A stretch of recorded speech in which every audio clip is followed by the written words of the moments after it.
Easy EPP by machine, the Hugs and Kisses way.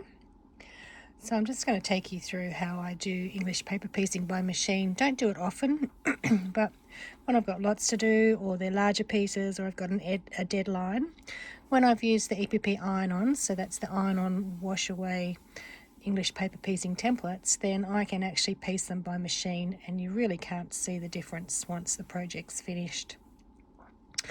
So I'll take you through the setup of my machine. I'm using a Bernina 750. You'll get the concept, and then you can just work out the same stitch on your own.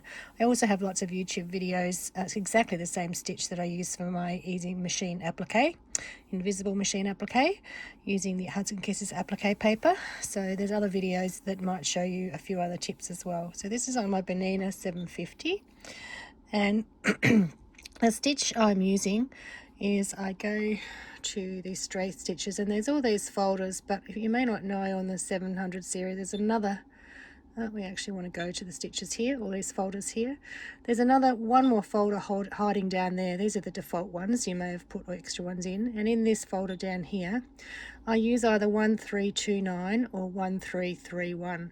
Either of those work. If you select your stitch, then you can see here it's a blind hem stitch, and there's stitches that sit in the ditch and then they swing into the left, in this case, to catch the edge of your fabric.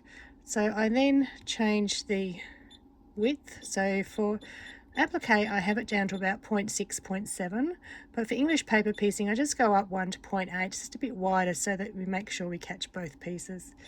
And then for the length I reduce that down to about 0.3, and that means that it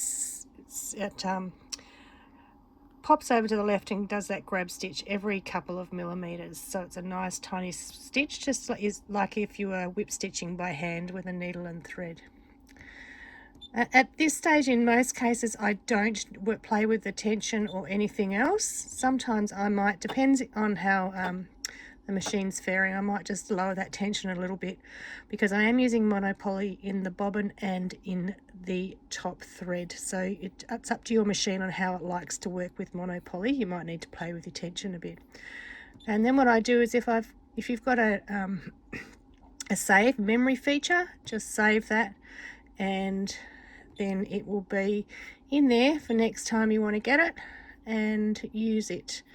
Must be wherever it was. I think it was this one here. No, this one here. Okay, and then I'm set up to go. Now I use, actually the other thing I do, if it doesn't do it automatically, is move your needle position so it's right over to the right hand side. I thought that normally did that automatically, but I'm just going to save that again. Okay, that's how to set up the stitch on your Bernina 700 series, and all the others are quite similar, but we want the needle to be on the right hand side so that when it comes down it goes just on the inside edge of your presser foot here.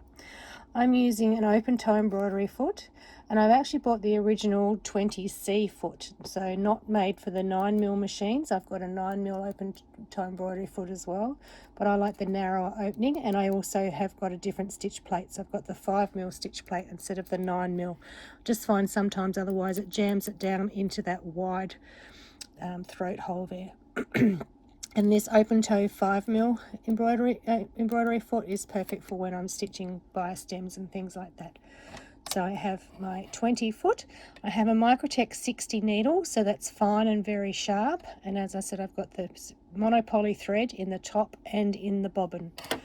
I do have a separate bobbin for my applique. You don't have to. I didn't for a long time, but now I do have a separate one that I did play with and reduce the tension just a bit. You are not meant to on these bobbin cases, but I keep this one just for applique because I've got it working nicely. Moving to our pieces. These ones I've prepared earlier. So I've actually hand stitched all of these. I've been working on it for quite some time, and then I've machine appliqued my EPP shapes or rings onto these large scale fabric prints. The concept of this quilt design was to showcase large scale beautiful prints that you don't want to cut up. So it gives you a border and you put your large scale in the middle, and I've machine appliqued that on there, and you can see other videos for that. And now the beauty and the whole reason this works is because I've used our unique iron-on leave-in English paper piecing templates. So they're made from our applique paper, they're semi-water soluble and they're fusible. So you just fuse them on, glue the edges over, and then I've either whip stitch by hand, or in this case I'm going to do by machine. And because the papers don't have to be removed, two benefits of that, well, two of the benefits of that is, one, this ring was nice and stable while I was appliquing. If I'd pulled all the papers out, it would have lost all its stabilization and it could have skewed in shape and not stayed nice and flat. So nice and flat and stable, leaving that in there.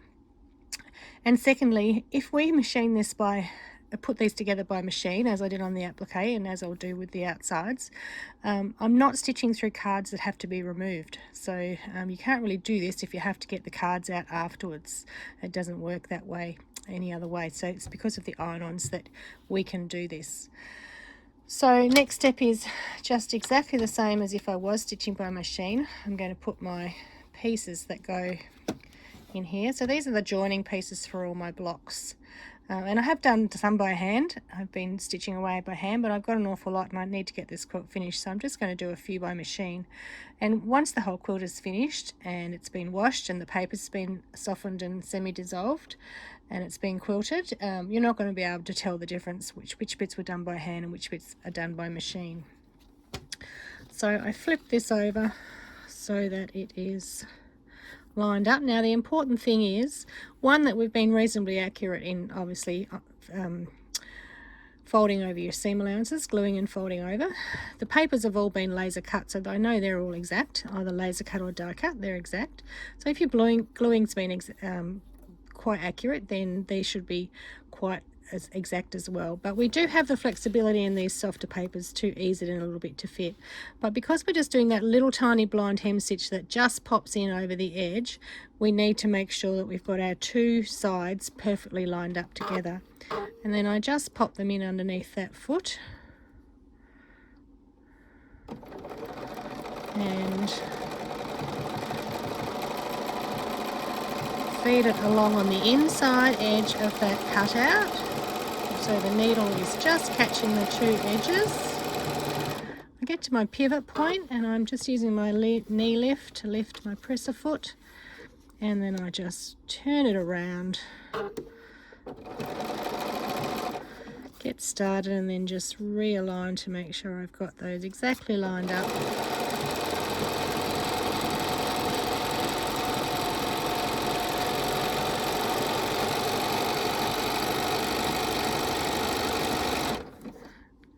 Make sure.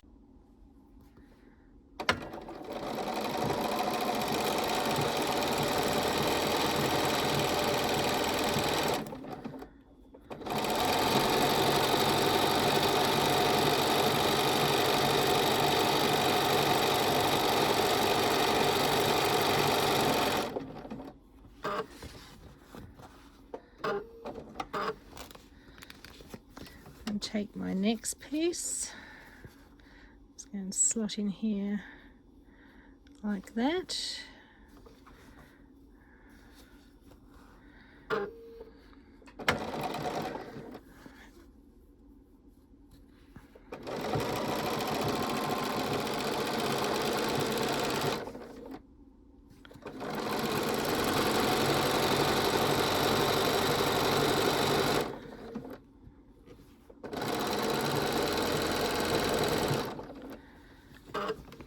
Turn the whole piece around in the new direction.